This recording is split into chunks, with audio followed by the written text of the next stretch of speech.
Olá, está começando mais um Meio Ambiente por Inteiro, o programa que discute e analisa temas que fazem ou que vão fazer a diferença no dia a dia de todos nós. Desde que o planeta se atentou para a importância da preservação do meio ambiente, muito se fala em ecoturismo ou turismo sustentável. Além de contribuir para a preservação do ambiente, o turismo ecológico é um dos principais meios de educação ambiental e permite a integração e desenvolvimento econômico das comunidades locais em áreas de preservação ambiental. Mas como praticar essa modalidade de lazer ou tornar o empreendimento voltado para esse ramo promissor? Para falar sobre o assunto, eu recebo aqui no estúdio o doutor em Planejamento Urbano e Regional pela Universidade Federal do Rio de Janeiro, Neio Campos, do Centro de Excelência em Turismo da Universidade de Brasília. Olá, Neio, bem-vindo. Olá, é um prazer estar aqui com você. Obrigada. Também está aqui conosco a gerente da Unidade de Atendimento Coletivo de Serviços do Sebrae DF, Aparecida Vieira. Olá, Aparecida. Olá, muito bom. Antes de dar início ao debate, vamos conhecer um pouco de uma região que pratica o turismo ecológico.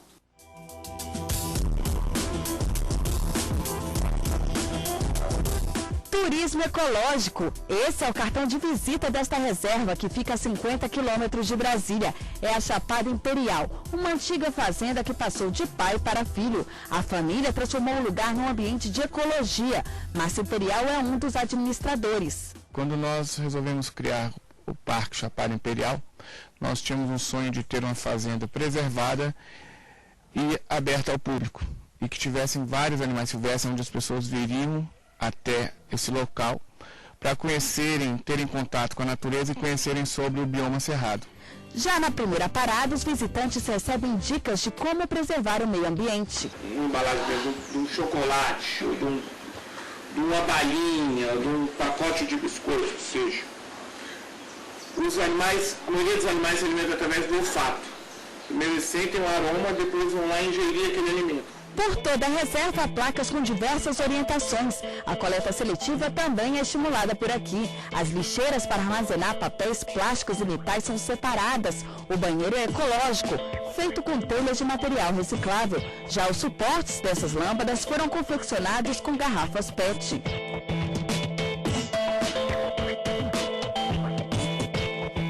Aqui as gaiolas servem apenas de enfeite para o muro. As aves circulam livremente entre o público. Todas foram resgatadas durante apreensões de animais silvestres. Elas são tratadas e alimentadas de forma adequada e servem como um atrativo para crianças e adultos. O bom é isso, né? A gente tem a natureza toda livre, assim, você não... Diferente de você no zoológico, você vê o bicho lá numa gaiola, numa jaula. Aqui não, você tem ele do seu lado, no seu pé, assim, a 30 centímetros de você. A natureza aqui também serve de diversão e é uma diversão com gostinho de aventura. No arborismo, o visitante fica a 5 metros de altura. Esse esporte aqui que eu estou é tirolesa e eu vou experimentar essa sensação.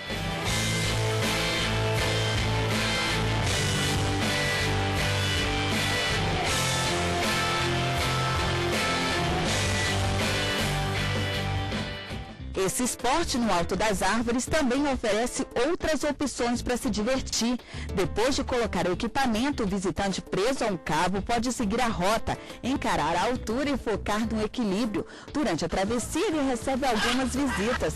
É preciso cuidado para driblar as aves e não se desequilibrar.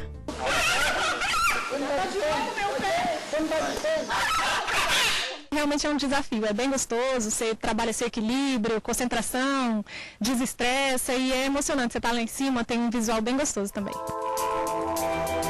A Chapada Imperial tem 4.850 hectares de terra. São mais de 8 trilhas que levam a 33 cachoeiras. No percurso, todos são orientados para que o lixo produzido seja guardado e jogado no lugar adequado.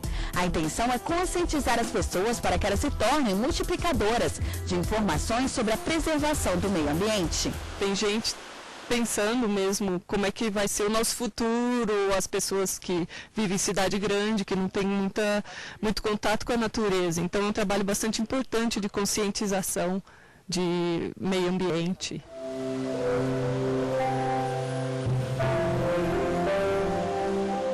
As pessoas que vêm, conhecem a Chapada Imperial, conhecem o trabalho de preservação e de conscientização ecológica que é feito aqui, acabam voltando e trazendo seus familiares, seus amigos e passam um dia bem agradável.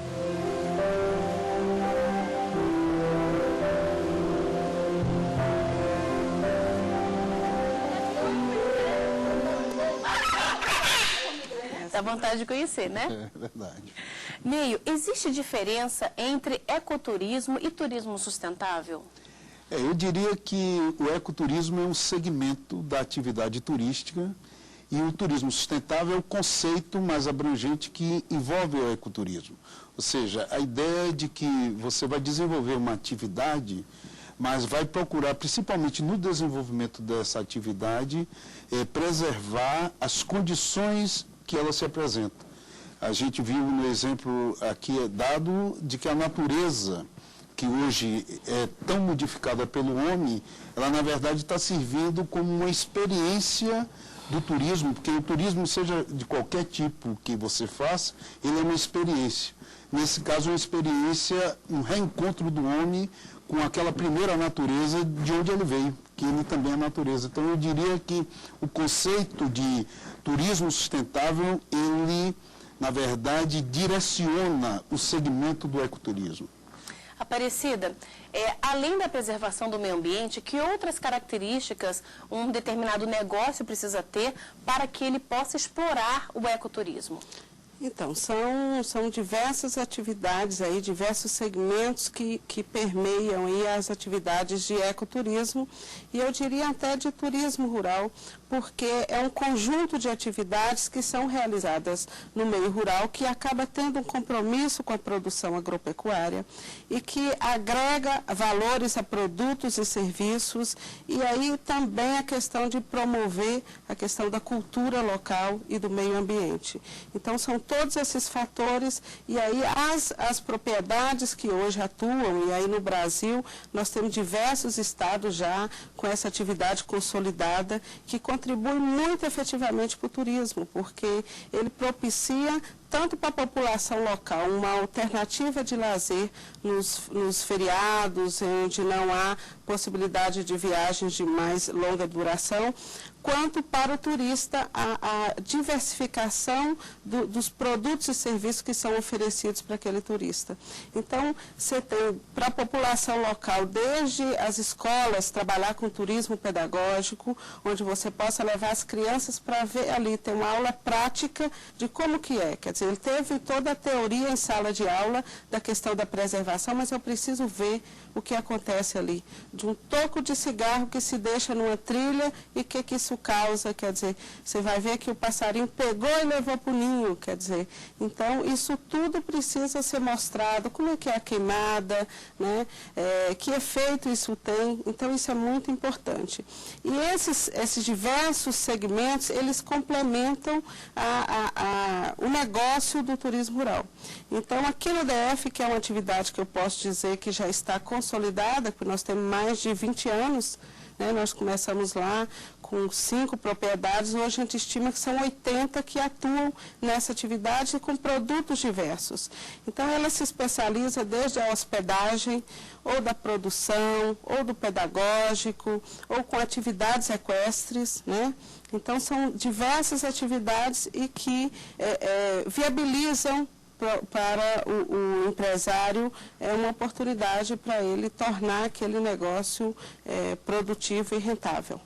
Agora, Neio, é necessário que haja alguma certificação para que uma pessoa possa explorar o turismo sustentável? O segmento do ecoturismo, ele como um segmento que está organizado dentro do próprio sistema de turismo, porque o Ministério do Turismo hoje está fazendo um esforço grande para cadastrar todas as atividades que são participantes da atividade turística. E o ecoturismo é um dos segmentos. Então, hoje já existe um sistema de cadastramento, principalmente voltado para a questão da segurança, porque nós vimos aí que no ecoturismo você tem um conjunto de atividades que a pessoa tem a oportunidade também de viver a aventura, né? Então, arvorismo, a descida de cachoeira, todas essas atividades precisam ser desenvolvidas com segurança. Isso é feito através da certificação. É um processo que está iniciando, não digo que todas já as propriedades, todos os lugares já têm essa certificação, mas eu sei que é uma diretriz política do próprio Ministério do Turismo e que a maioria das propriedades estão atendendo a isso. Aparecida, você acredita que as pessoas conhecem o ecoturismo, o turismo sustentável, ou que falta informação de que existe essa atividade disponível para a população? A gente trabalhou um estudo dessa atividade no DF e pesquisamos, além do perfil das propriedades, dos empresários, também procuramos entender um pouquinho da demanda potencial e a demanda efetiva. Quer dizer, nós indagamos os moradores do DF, que já numa seleção com poder aquisitivo, que a gente saberia que iria consumir esse produto, e 85% disseram que não conhecem essa atividade no DF. E desses, 88% têm interesse em conhecer. Então, a gente sabe que a população ainda não conhece. Ainda há um campo a ser explorado aí. Então, essas propriedades, hoje, vamos dizer, uma das necessidades é trabalhar uma estratégia de marketing para que elas possam conhecer, além de ter atividades complementares, quer dizer, eu tenho a escola, eu tenho as empresas que gostam de... Aqui no DF nós temos a facilidade de estar a 40, 50 minutos em qualquer lugar, é uma única região turística.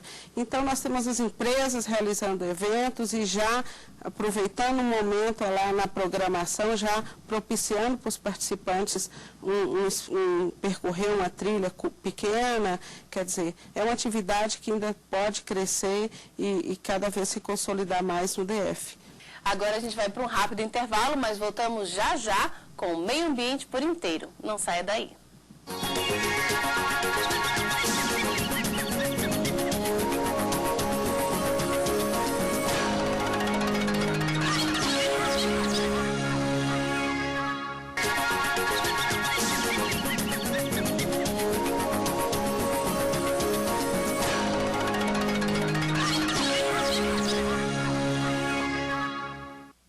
Estamos de volta com o Meio Ambiente por Inteiro, que hoje discute a questão do ecoturismo e do turismo sustentável. Participam do programa o doutor em Planejamento Urbano e Regional pela Universidade Federal do Rio de Janeiro, Neio Campos, do Centro de Excelência em Turismo da Universidade de Brasília, e a gerente da Unidade de Atendimento Coletivo de Serviços do Sebrae DF, Aparecida Vieira. Antes do intervalo, a gente falava sobre as características dessas regiões que exploram o ecoturismo. Agora, vamos falar um pouquinho sobre a questão econômica que envolve essas regiões. Neio, ter o ecoturismo sendo explorado numa determinada região favorece o desenvolvimento econômico?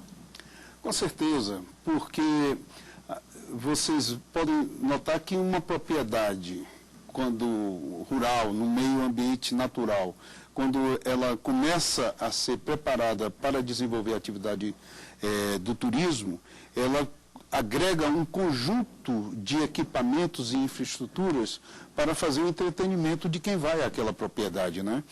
Nós sabemos que hoje o ecoturismo não é só um turismo de contemplação, é um turismo de experiência. Isso é importante a gente enfatizar o que significa esse turismo de experiência, né? Porque o viajante, seja ele qual for, quando ele vai para fazer turismo, ele, na verdade, ele está saindo do seu cotidiano para vivenciar novas coisas. No caso do turismo, do ecoturismo, ele vai vivenciar uma volta à natureza, e isso ele precisa ter um conjunto de infraestruturas e equipamentos que propiciem isso. Tem uma outra característica importante: se a propriedade pratica efetivamente um turismo sustentável, ele vai procurar envolver a comunidade existente naquele local. porque nós sabemos que uma das características importantes do conceito de sustentabilidade é fazer com que o desenvolvimento que se promove naquela região seja um desenvolvimento local, seja um desenvolvimento apropriado por aqueles que vivenciam ali. Então, é diferente de você pensar num equipamento turístico, tipo um resort que não tem nada a ver com a comunidade. O equipamento, ele tem que estar, diria, próximo do cotidiano daquela comunidade e da vivência que aquela comunidade tem.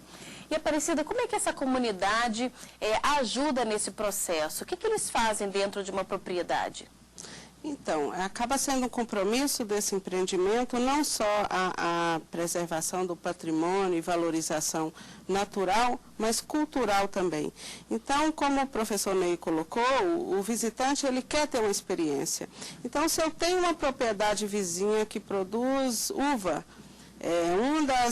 quando a gente entrevista o visitante, um dos itens que ele demanda principalmente é água, ter alguma atividade com cavalo e apanhar frutas no pé.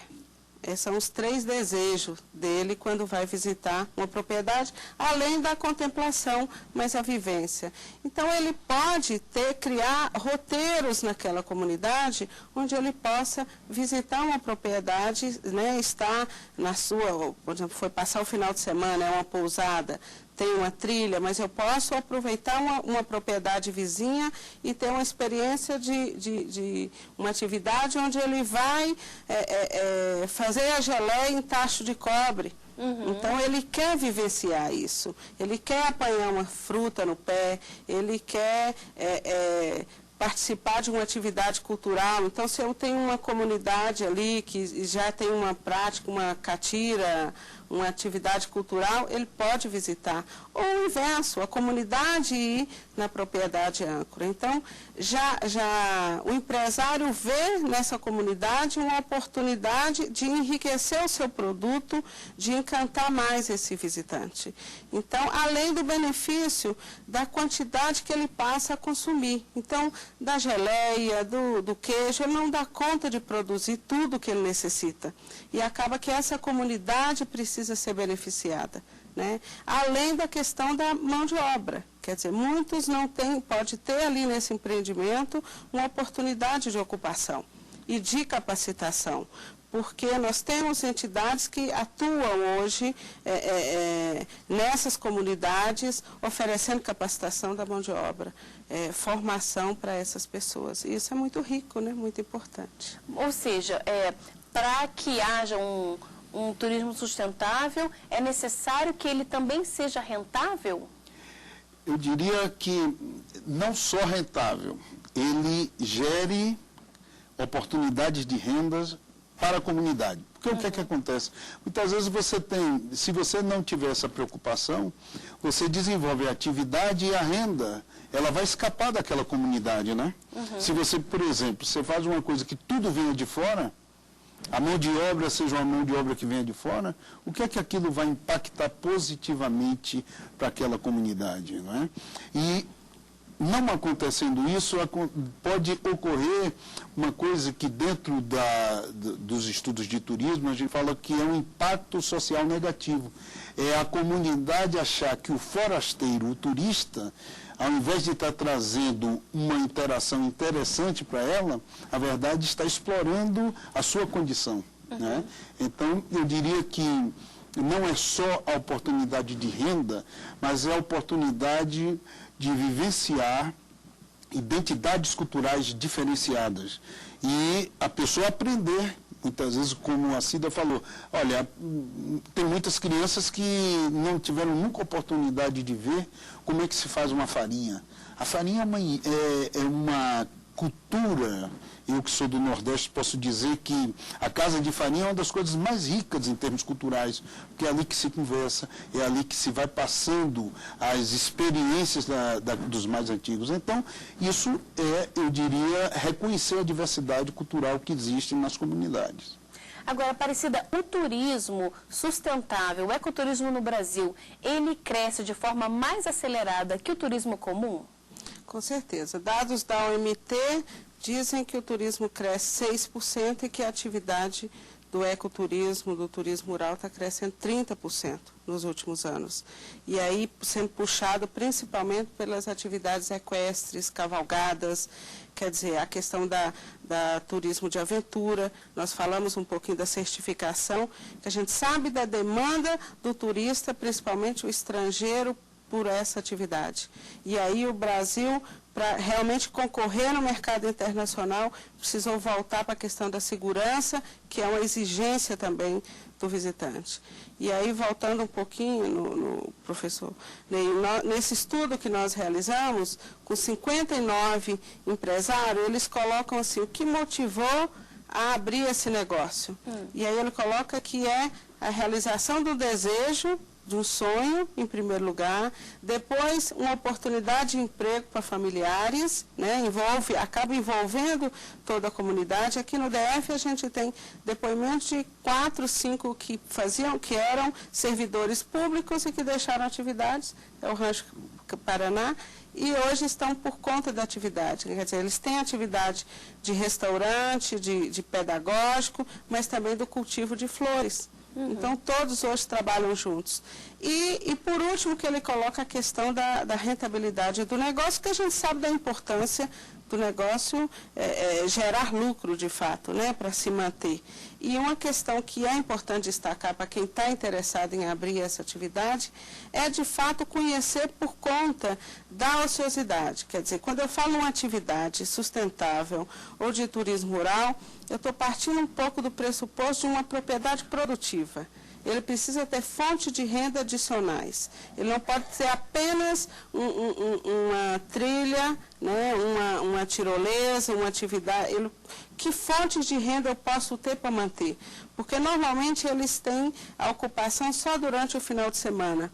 Então isso tudo, e aí é importante, entra o papel do SEBRAE, em analisar com ele quais são os segmentos e atividades que ele vai ter no seu cardápio. Porque senão ele abre um negócio com expectativa muito grande e depois não consegue manter. Né? Eu tenho aí, se eu conto os 3 dias por semana, eu vou ter 12 dias úteis durante o mês. E eu preciso manter aquela propriedade limpa, eu tenho que ter funcionários, quer dizer. E hoje, aí é uma reflexão dos empresários, eu tenho uma legislação específica para o turismo rural que me ampara, eu posso ter funcionários registrados apenas nos finais de semana, quer dizer, são todas essas questões.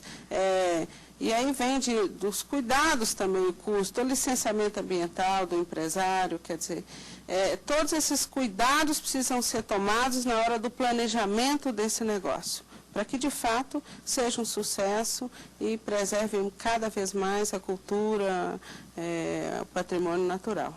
Neio, você acha que aqui no Brasil temos incentivos suficientes para que essa prática cresça ou que ainda falta trabalhar um pouco mais nesse sentido?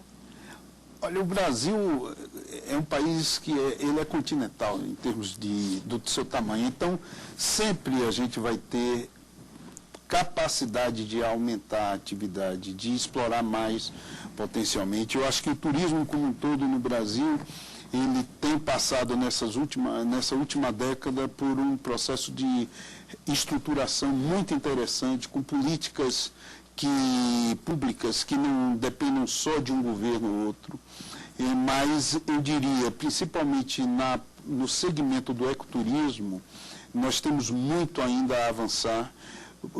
Os atrativos naturais do Brasil ninguém desconhece. A gente sabe que hoje a Amazônia é muito visitada, você tem muitos estrangeiros que vão diretamente para lá.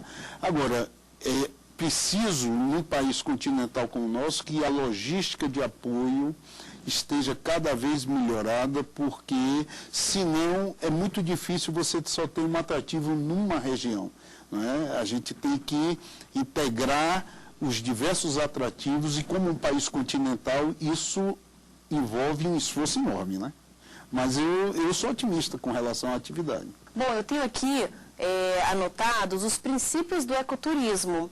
Então, eles dizem assim: da natureza nada se tira a não ser fotos, nada se deixa a não ser pegadas, nada se leva a não ser recordações.